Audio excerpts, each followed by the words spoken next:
As the effects of the coronavirus continues to leave cities all over the world desolate, I wanted to see for myself what it was like in my own neck of the woods, and how well locals like myself have responded to the government mandates put in place. In this video, I decided to visit Balboa Pier and the Fun Zone, which reaches toward the end of the Balboa Peninsula, about 1.8 miles from the Newport Pier. What is usually a festive mini-fair has been reduced to a scenic getaway with no one to enjoy it.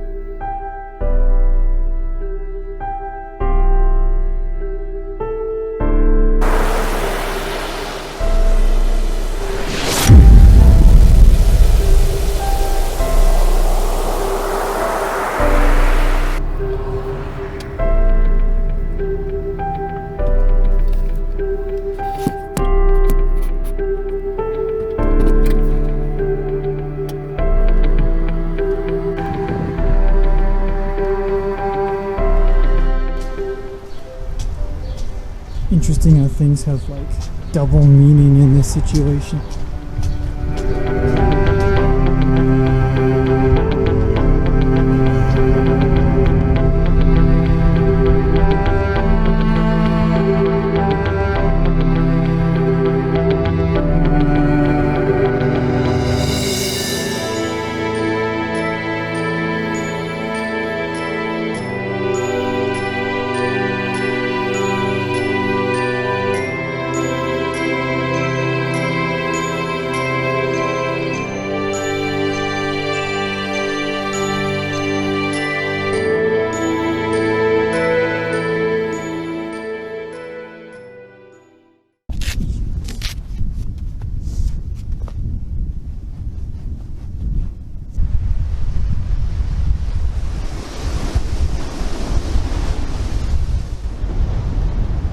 Even though there weren't as many as usual, I was still surprised at how many people were at the beach.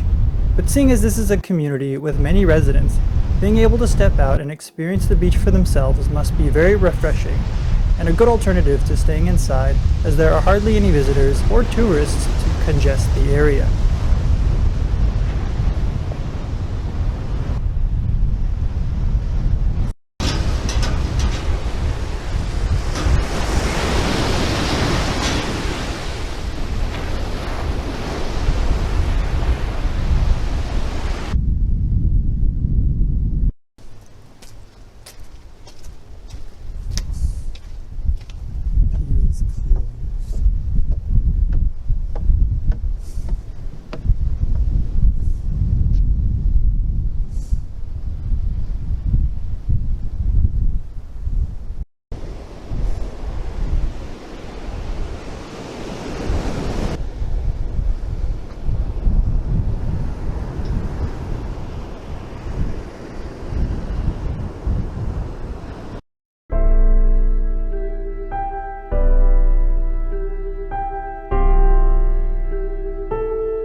After a very short stroll on the Balboa Pier, I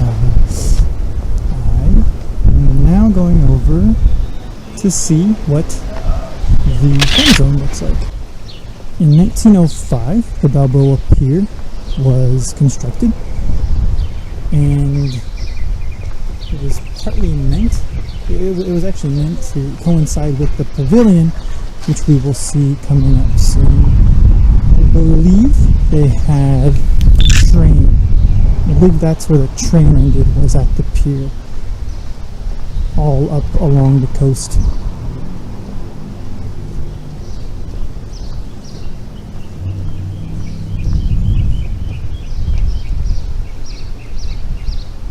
Now here is a surprise. I might just invest in one? Goodness.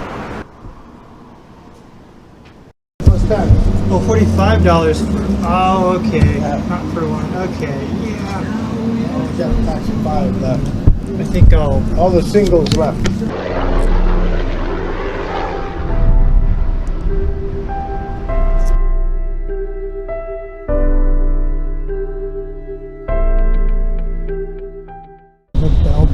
Pavilion. I always love this place because it's so historic. It's so beautiful. Such an icon of the area on top of that. It was built by Chris McNeil in 1905 by the Newport Bay Investment Company. $15,000 it cost, which is equivalent to about $400,000 today in today's money. And a lot of its uses hadn't changed, you know. It had a bowling alley at one point. It was something of a gambling house. That was somewhat surprising to find out about. Buildings like this give you hope that there's a silver lining, you know. I mean, this building was here during World War I, during World War II. It was here during the H1N1 outbreak, the pandemic of 1918. So we can get through this. Can I be in it? Yeah, sure. Oh, I'm just joking. This pavilion has been around for over a century. 1906.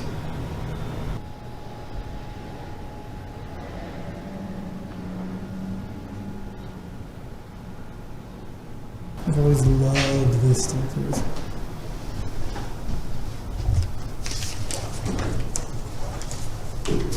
When I was working for the Newport Nautical Museum, or volunteering for them during high school in the early millennia, a museum, a collection of ship models were up here being displayed.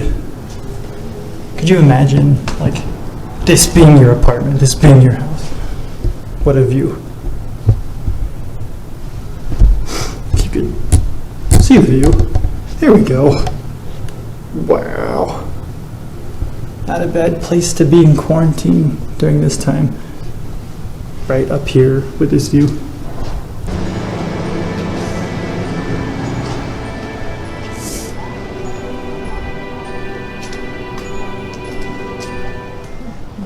Not the only ship in quarantine, but at least this one has a permanent dock. I guess this is more of a boat though, the Catalina Fire. Always love that, like, super modern, like, double bow. That's still innovative, and this ship is over like 10 years old.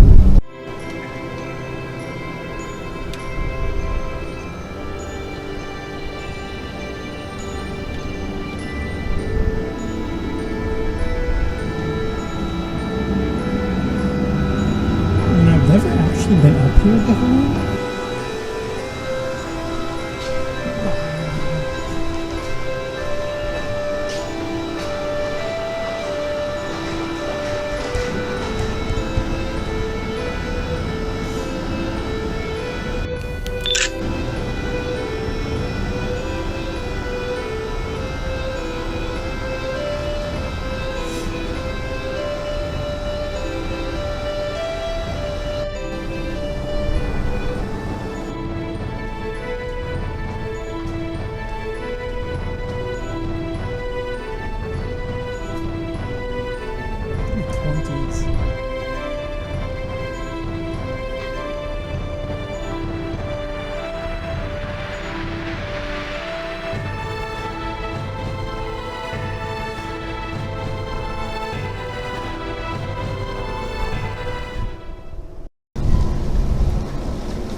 This place really became the fun zone in the late 30s. So 1936, this place was developed as kind of something of what you see today, but it has changed a lot. Never forget the carousel. 1936 is when it became the fun zone, but then it was actually going to be demolished. I don't know what it would have become toward the late 70s, but some people wanted to save it, and so they redeveloped it. And in 1986 is when it officially became like what we see here, like completely finished.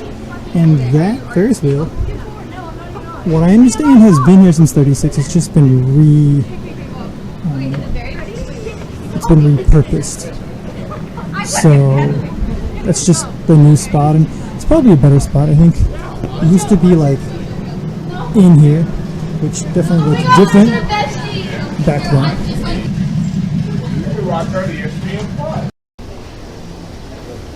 There's someone walking in there.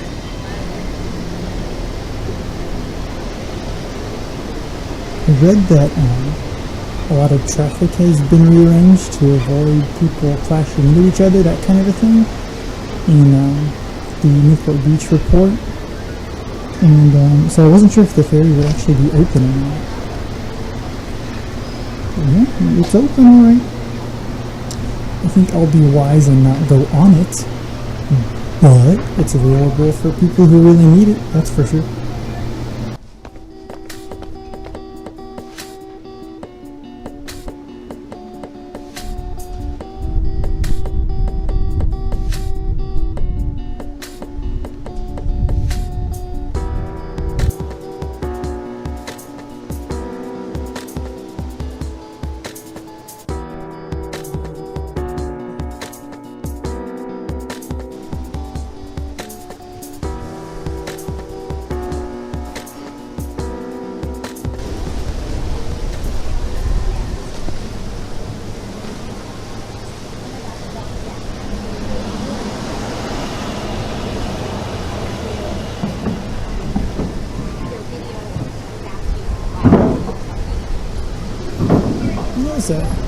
Plenty of cars going to, but no cars going from.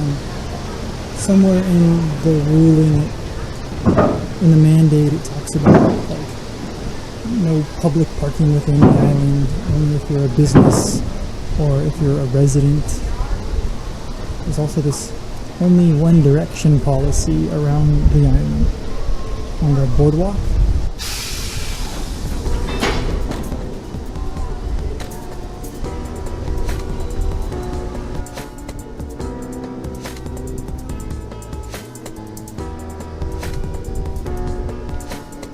As Orange County and communities around the world begin to find at least temporary solutions, hopefully what is becoming the new normal will make it so that locals can enjoy a place that brings back memories for so many and continues to maintain its scenic and colorful charm after so many years in operation.